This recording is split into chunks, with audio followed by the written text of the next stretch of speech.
अपनी ज़िंदगी में आने वाले गमों को, परेशानियों को, उलझनों को अपने तक महदूद मत रखें। उसको दूसरों के साथ शेयर किया कीजिए। आप अपने गमों को दूसरों के साथ बाँटा कीजिए। अपनी उलझनें दूसरों के साथ शेयर किया कीजिए। अपनी परेशानियों को दूसरों के साथ शेयर किया कीजिए। वजह उसकी क्या है कि जब आप अपने तक महदूद रखते हैं ये तमाम चीज़ें, तो एक वक्त ऐसा आता है कि आपका ज़हन, आपका दिल और आपका दिमाग और आपके एहसासात बिल्कुल भारी हो जाते हैं इन चीज़ों के साथ। बिल्कुल उसी तरह जैसे एक जग में आप पानी डालते जाएँ, डालते जाएँ, डालते जाएँ, जब वो पूरी तरह भर जाता है तो आखिरकार वो पानी की ज़्यादती को बर्दाश्त नहीं कर पाता और गिर जाता है, और या तो वो टूट जाता है या उसमें दरार आ जाती है और पानी ज़ाया हो जाता है, सारे का सारा गिर जाता है।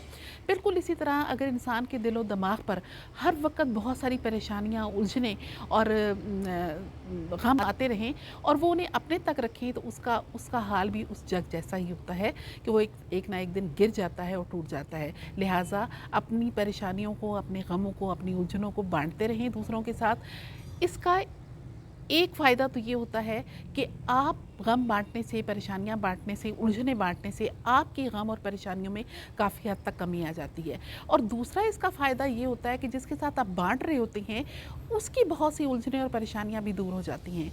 क्योंकि हमेशा जब आप अपने से बरतर को देखते हैं, तो आप बहुत ज़्यादा उलझनों का शिकार हो जाते हैं कि फ़लाँ मुझसे बेहतर है, मैं उससे कमतर हूँ, क्यों? ऐसा क्यों? लेकिन जब आप अपने से कमतर को देखते हैं, तो यकीनन आपकी अपनी बहुत सी उलझनें जो हैं वो ख़त्म हो जाती हैं।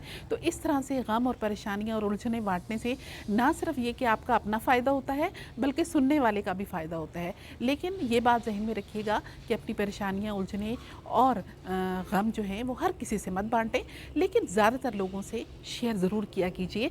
इस तरह से आपके परेशानियों में भी कमी आती है बाँटने से, और दूसरे इंसान को भी एहसास होता है कि वो कम अज़ कम बेहतर है।